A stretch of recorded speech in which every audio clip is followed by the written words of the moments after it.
I didn't expect to go this far in school. Like, I really wasn't expecting to get my doctorate degree, but with the support that I had around me, like my family, my friends, you know, it was pretty easy to know where I wanted to go and where I should go in my schooling. So my dissertation is factors that influence men who have sex with men to be on PrEP or to get on PrEP, which is pre-exposure prophylaxis.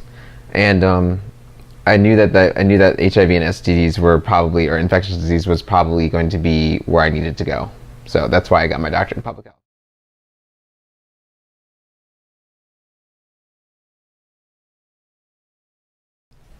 You know, I think that HIV, what it has done for me, was give me a second lease on life and say, okay, you need to start taking care of yourself a lot better than you have been.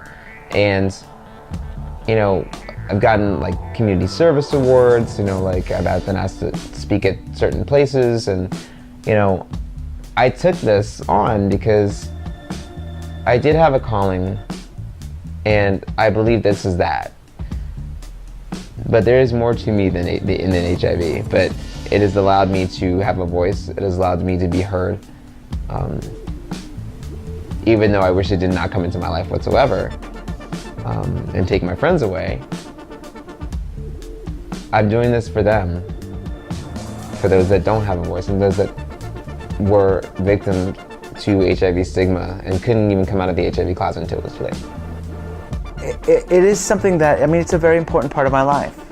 Having HIV is, I have a daily reminder I have to take every day. If that's the only thing that happens to me in my life, is that I have to take that pill every day. Well, that's a reminder that I have this virus.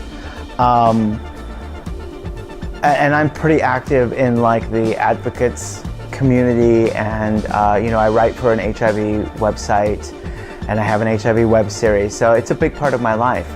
But it's not the only part of my life, and it's not the first thing I say to people when I meet them. And certainly, you know, there are other aspects to my life that are more important in defining me, like my sense of humor and my family, and, you know, I'm Mexican American, and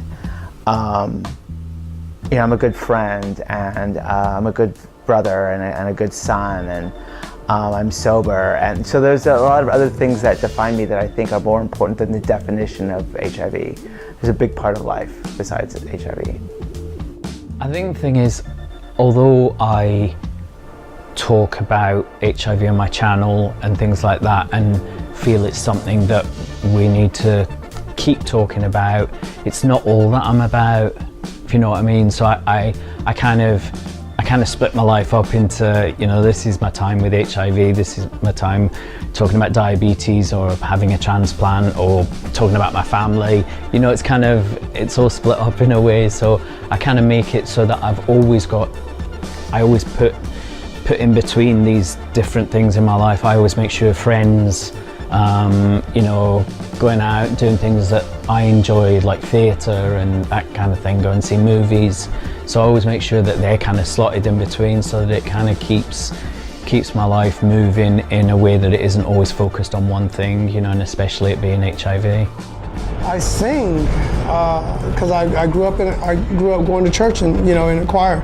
I have a religious background. I'm not going to say I'm very religious, but I'm more religious than what people think I am. I love the arts. I love museums, and I love parks, and I love gardening. I actually I love trying to grow stuff, even though I don't have a green thumb, but it doesn't stop me from giving up.